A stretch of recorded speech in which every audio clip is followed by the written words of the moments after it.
Hi and welcome back to Tech It Out.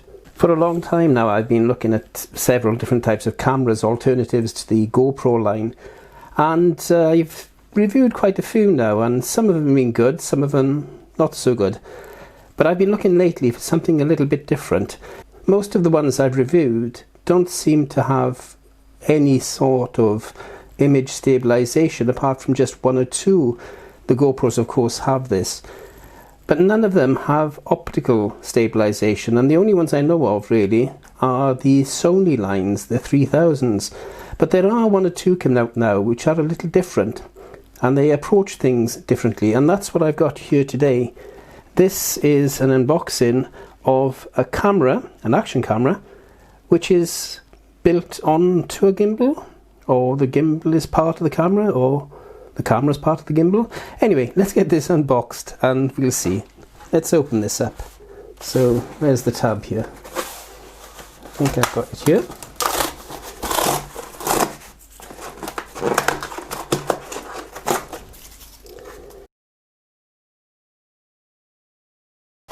Now you may be thinking DJI at this point, but this is actually the Feiyu Pocket stabilized camera, and let's get it unpacked, and I'll tell you why I chose this, apart from the fact that it was half the price of the DJI. Now, as ever, I'll tell you, I actually bought this out of my own money. This has not been sent to me in any way, so I have no connection with Feiyu apart from using their products. My other gimbal is a Feiyu gimbal as well. And when I saw this, I thought, well, we'll have a look. As I said, it was half the price on the Amazon website because it was on the Amazon warehouse website, which usually means that they returns, but this is, as you can see, a sealed unit, brand new, and it looks perfect. So let's get this out.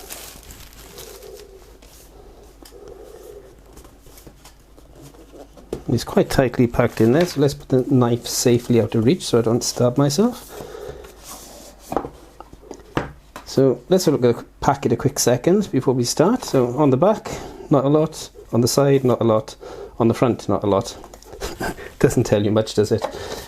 All very secret. So let's have a look inside. It's one of these boxes that you have to shake to get down. There we go. So what have we got in the box? We've got our usual paperwork, pocket guide, warranty card. Off to the drawer of obscurity with them then. Oh, there's something else in there. We want you, okay? For more information, visit our site. No idea what that's about. I'll check that over there.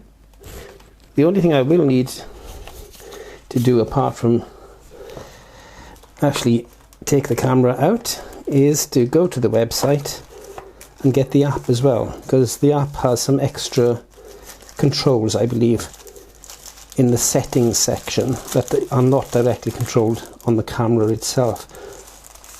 Now this is actually the second camera that I've got. The first one I did have a little bit of a problem with. I sent it back, full refund, straight away, no problem whatsoever. So I reordered and got this one instead. As you can see, the film is still on it, on the camera lens and everything.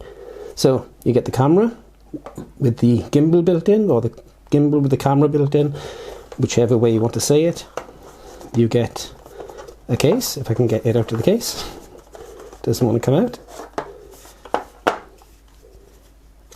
With a little silicone strap on it, that's nice, so the camera doesn't fall out. Inside the case you get a USB, right angled USB-A to USB Type-C, and you get a lanyard, which is a little hole there that you can fit onto the camera, and the camera should fit in the case. There you go, just like that.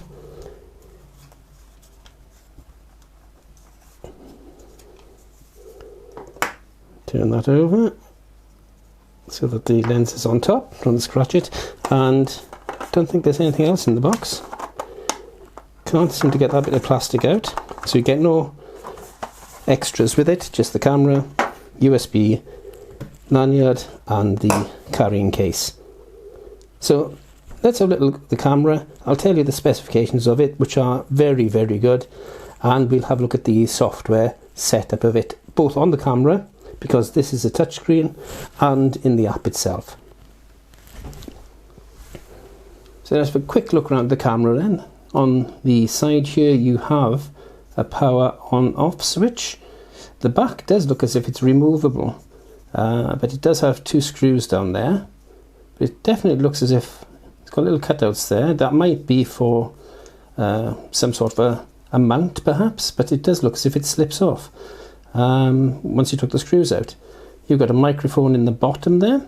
You've got the micro SD card slot there. USB Type-C is there. You have a record button, a menu button, a light in the middle there, and I think there may be also another microphone in there.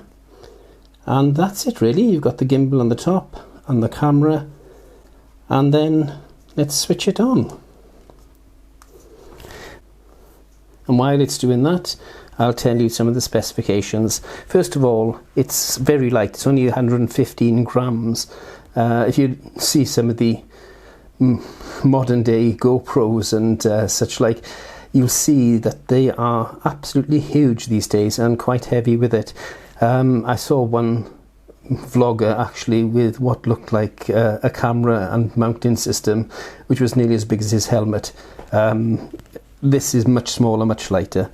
Now let's just turn the camera around. There we go. So now you can see the camera lens. So on only 115 grams. It records in 4K 60 FPS native. No interlacing. This is a proper 4K 60 FPS camera and up to 120 max bitrate. So really high quality. The sensor is a Sony CMOS, so it's, you know, a high quality sensor as well. 6 axes of course on the stabilization. 1.3 inch touchscreen, very sensitive, very fast, and it can do 360 POV video or photographs if you wanted to. It has static track, time lapse, hyperlapse, several auto panorama modes, 8 times slow motion mode. So there's so much built into this. There are loads of effects built in. There's the app as well, with which you can control the camera and adjust the settings. You can have a follow mode or a follow all mode. So it can track yourself or your car, your bike or whatever. Simplified instructions, very straightforward, nothing complex with this, easy to use. So that's a little bit about it. As I said, I put the SD card in now. You do need, it's a micro SD actually, you do need a U.3 or U3 micro SD card, because it's 4K and the high bit rate, you need a really fast micro SD card. So that's a little bit about it. The battery in it is 7.7 volts, 738 watt hours, so it's a good battery. Lasts for up to 2 hours, they say, so we'll wait and see about that. 4.5 hours working at 1080-60, or just over 3 hours working at 4K 30, 2 hours at 4K 60. So that's a little bit about that. Body is all aluminium alloy, so it's not plastic. Really nice, and it's quite small, as you can see. It's really neat and tidy and very easy to use. So now I've told you a bit about the actual specifications of the unit. Let's have a little look at setting it up and how to use it. First of all, the screen, as I said, is a touch screen. You can use the app as well if you want to. So let's get this up so you can see it a bit better, and I'll make sure it's in focus. And then slide down, settings. Tells you the battery life, SD card, and it tells you that the tilt control is off, the key tone is on, that's the beeps it makes when you're doing things. And as you can see, it's a little line at the top, so you know there's another menu. Close, so auto flicker is off. They use close instead of off for some reason, I don't know why. Night mode is off. Auto power mode, so if I do that, after a minute now it'll switch off. Then you can calibrate. You do that by standing the unit up like that and clicking that button, and then it'll calibrate itself. You can turn the Wi-Fi on and off, so you can attach it to the app. And then you've got your metering, your spot metering, average metering, and then you got a little bit more language, reset device info. So if I go into device info, VCAM 185, 2008 firmware, and then the serial number. So there's that, and then we go back out, slide up again. Now if we slide up instead of down, we've got centering, we've got photo mode, motion mode, smooth, and then we've got pan mode.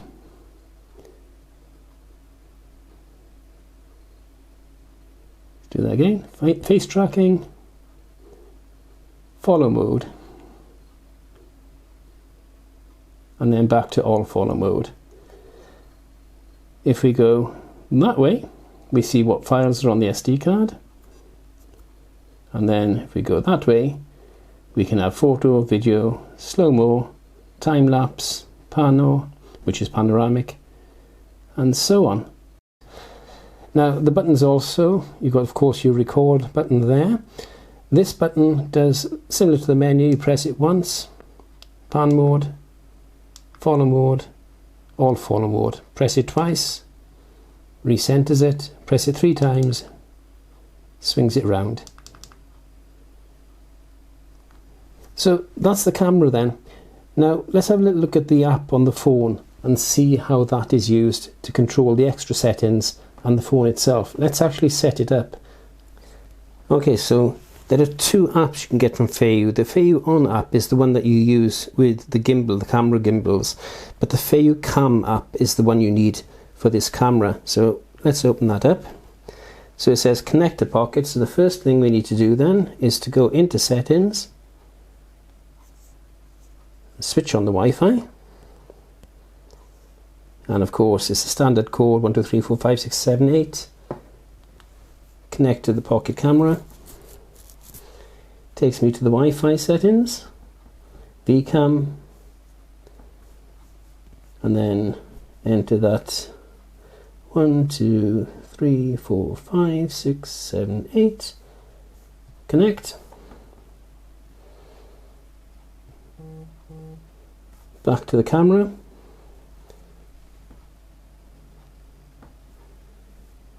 So it tells me now that there's new firmware available, which it's already downloaded. So click OK.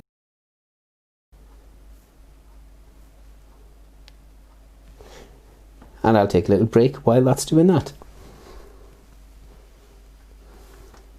Okay, so now the camera firmware has been updated, but I also got a notification at the end of it to say that the app itself had an update. So I've updated that as well.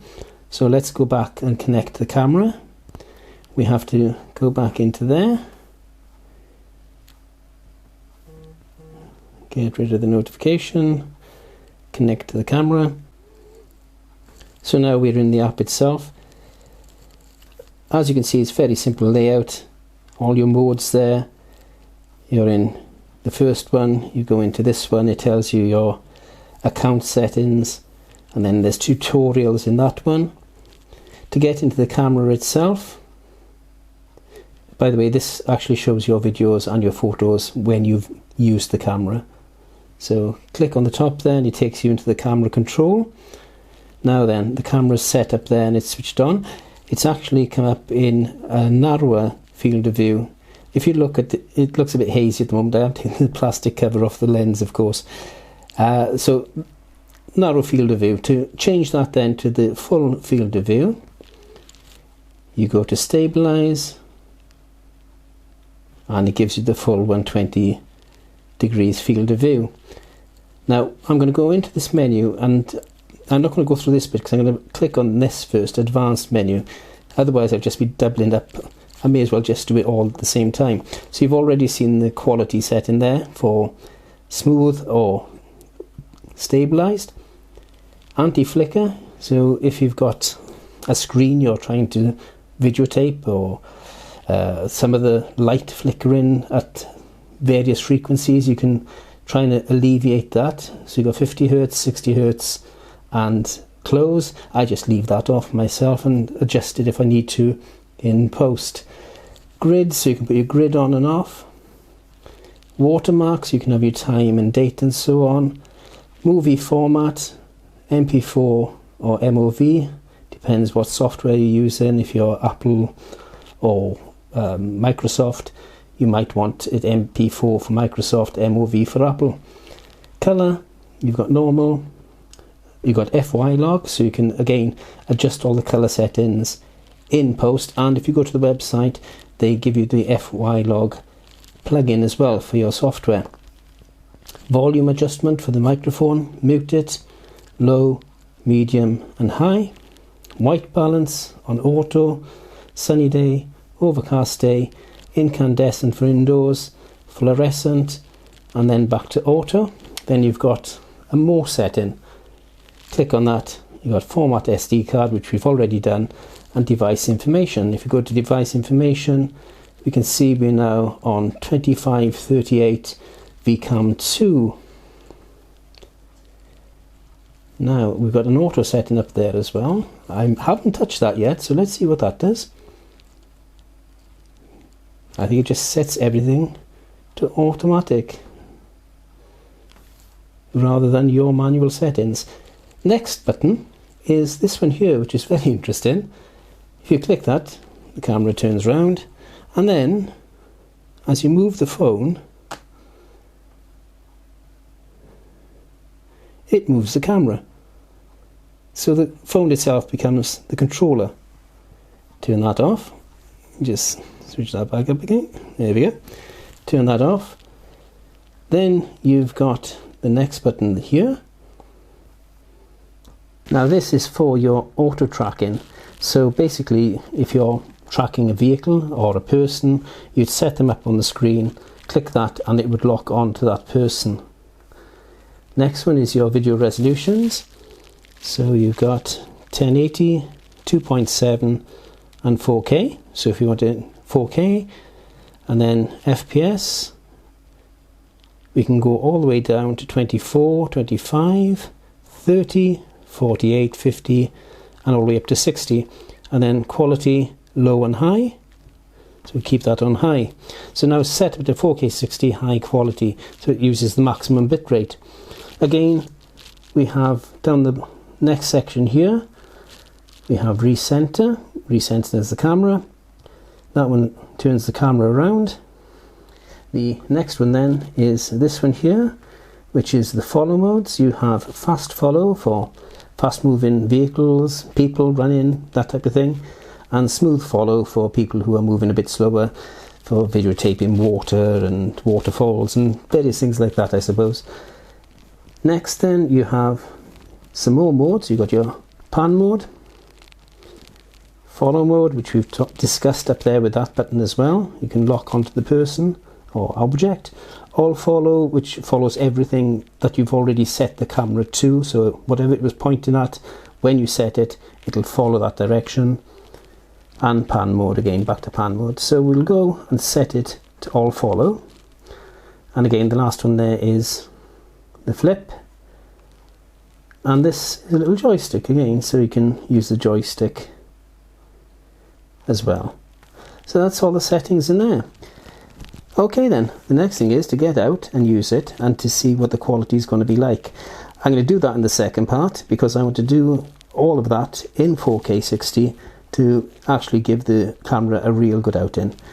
For now then, thank you for watching.